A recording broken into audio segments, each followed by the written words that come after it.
counseling fearful children on this edition of Truth and Love.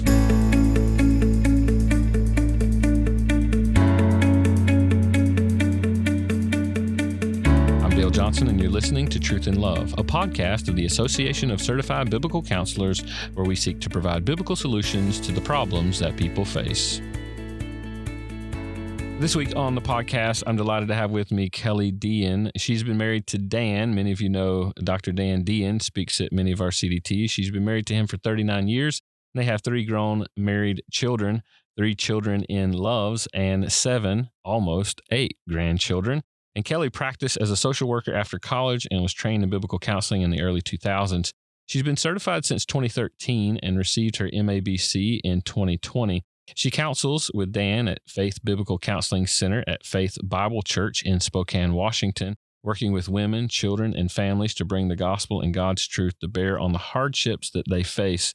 She teaches the Bible for moms group at her church and speaks to women's groups, and she recently published a children's book for children whose parents have divorced called James and His Weird Mad. Kelli loves spending time with friends and family, cooking, gardening, and watercoloring. And Kelli, I'm so delighted that you're here to talk with us today.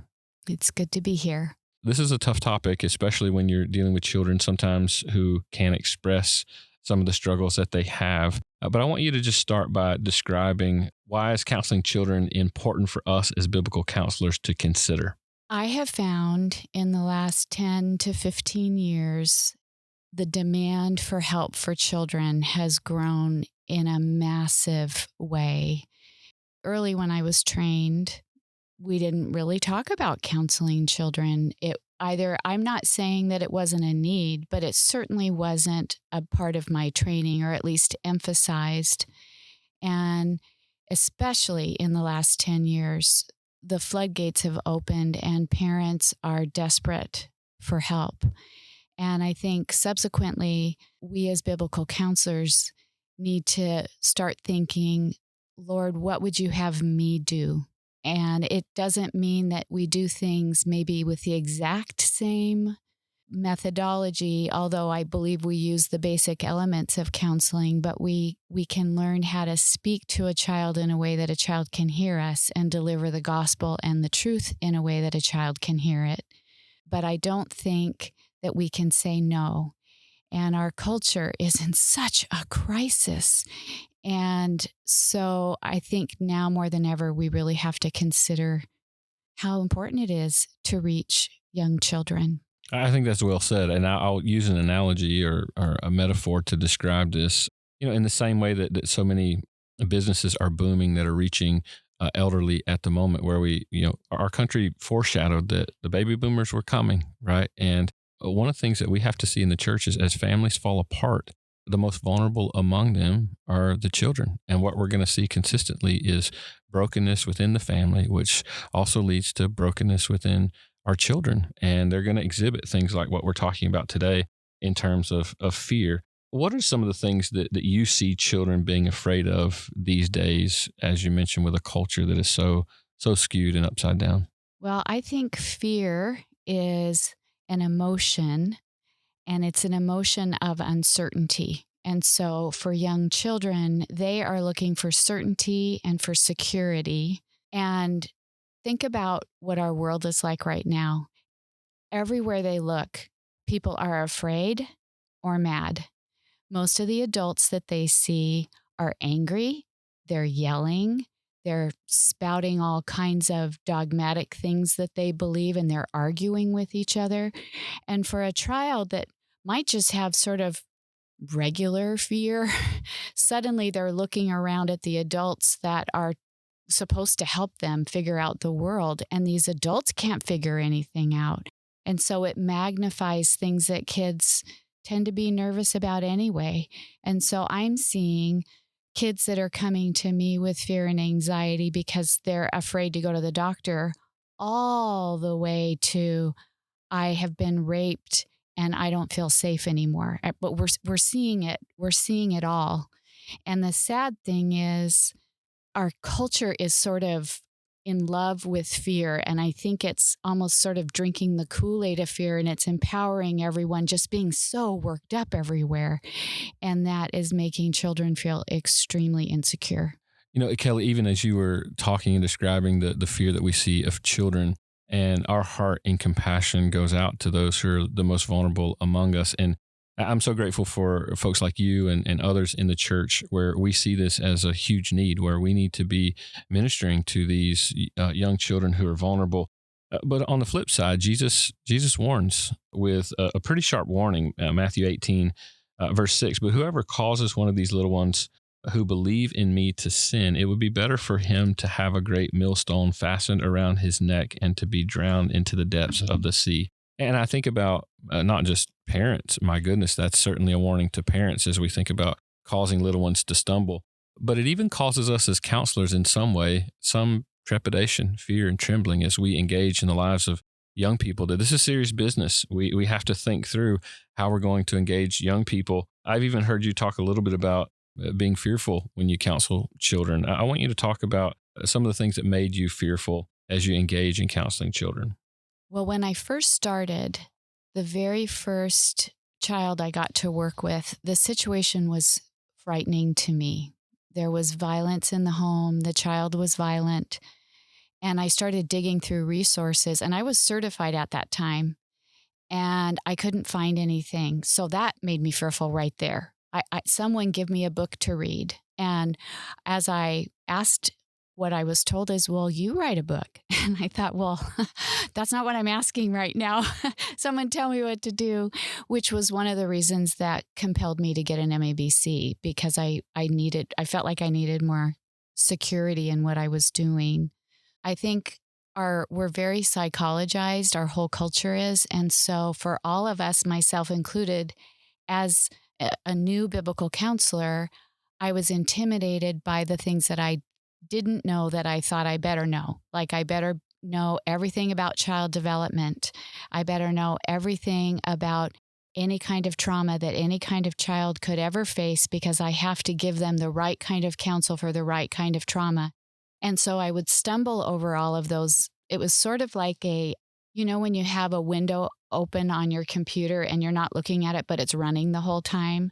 I think that was sort of the back end of my brain the whole time, meeting with especially this first child, because I just knew that I wasn't skilled yet in how to really address what was going on.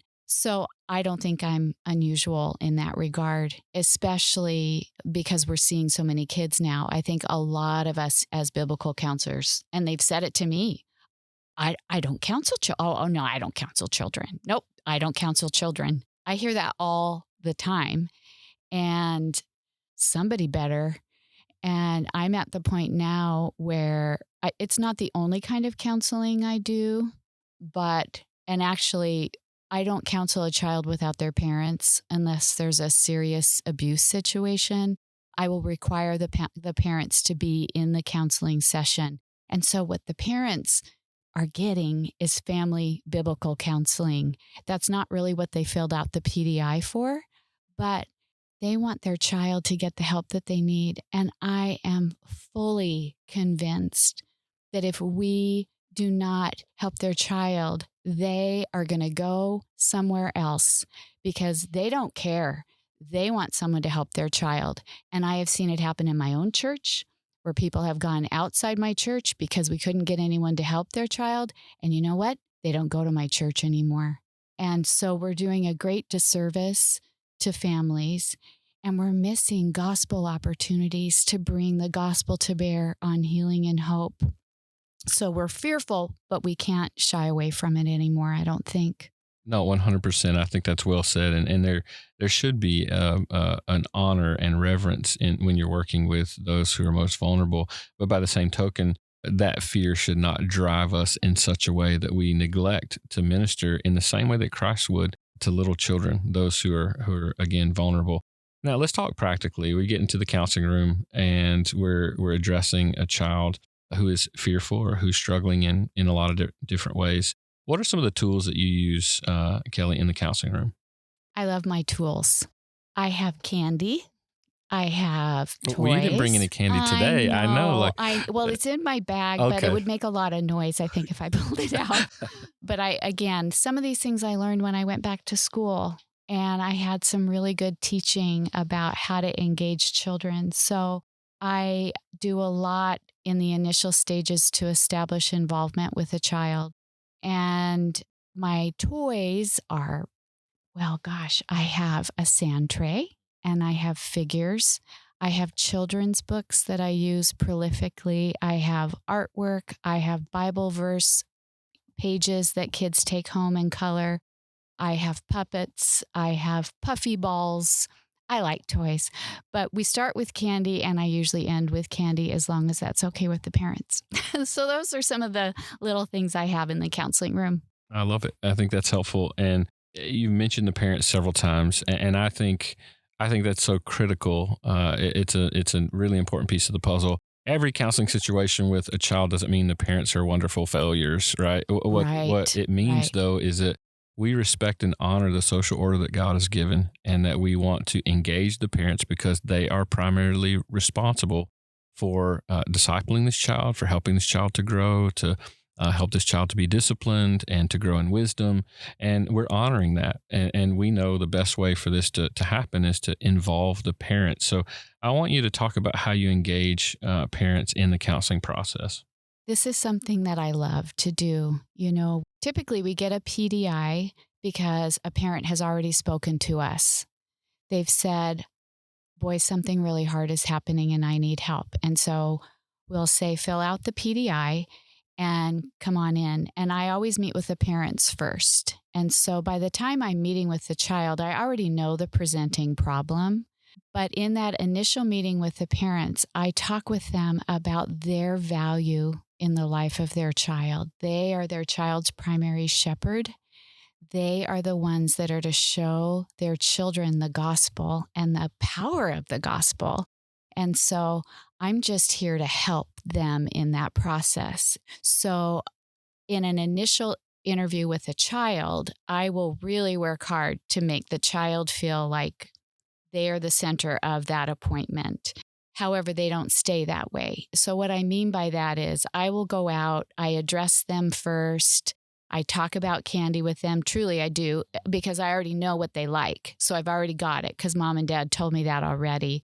And, that sounds, these days, I guess we have to be careful when we talk about candy and children, but really, we all have food and treats that we like that make us remember happy days or happy vacations. And I'm just tapping into that because I want that kid to know that coming to see me isn't going to be like going to the doctor. So we go in, we have candy, we get in the sand tray, we get to know each other. However, how I engage the parents, I do not, if I know the parents well, I do not do the spiritual instruction of the child in the session. So, for instance, Psalm 23 is a big psalm that I use with kids.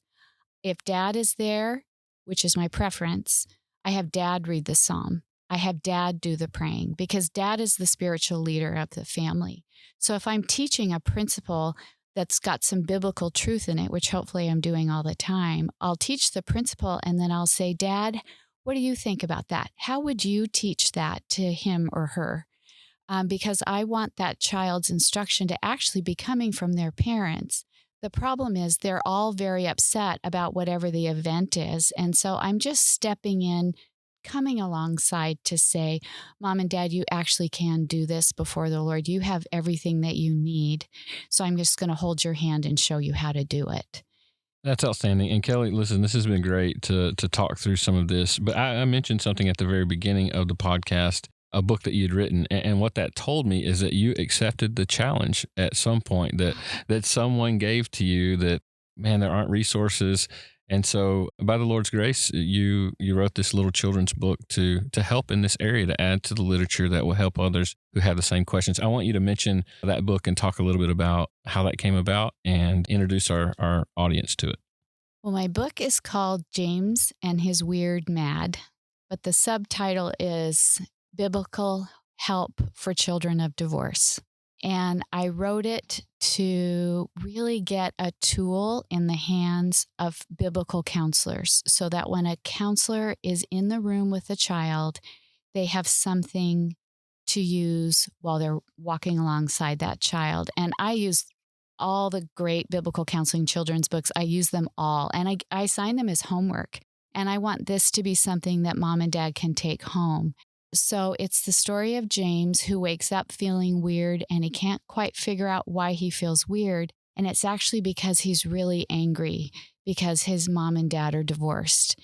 And the other books that I found gave very, very worldly solutions to how he should get comfort for the fear that he felt. And so one summer, Dan and I were on vacation, and I was frustrated that I couldn't find any books that I thought were biblical enough. And I just said, Lord, maybe I should write one. And to be honest, I sat on a beach and I wrote it on a tablet and took it home, and then spent a year reading it to kids and getting it edited and working with an illustrator. And we've got the story of James and learning about Joseph and all of the hardship and trauma that Joseph endured.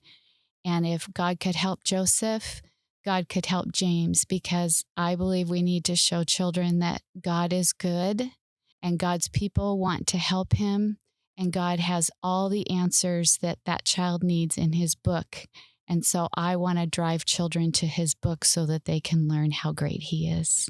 Kelli, what a help and encouragement. And I pray that so many of our counselors will take your challenge as well, and they'll engage the most vulnerable among us. It's a worthy investment. We're investing in the next generation to make disciples, and we need to take on that task. It's our responsibility as those in the church to make sure that we're caring well, supporting families, equipping them to do that work of the ministry, to grow their children in wisdom, discipleship in the Lord, the fear of the Lord. And I'm grateful for the work that you're doing and now encouraging others to do the same. So thanks for being with me today. Thank you, Dale.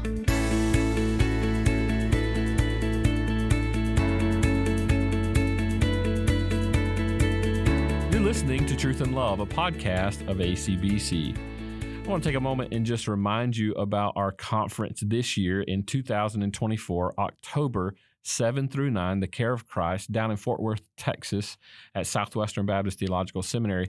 The reason I was reminded about that today is in speaking with Kelli and on the topic of counseling children. During our annual conference, we do a series of breakouts. One of those breakouts that we're going to do this year is focused on counseling children. And so I want to encourage you to be a part of our conference, and you can choose selected breakouts that you go to. And of those, you'll get to choose some that are specific related to counseling children. So we'd love to have you join us. Of course, you can find out more information about our annual conference, October 7 and 9, The Care of Christ, down in Fort Worth, Texas, at biblicalcounseling.com.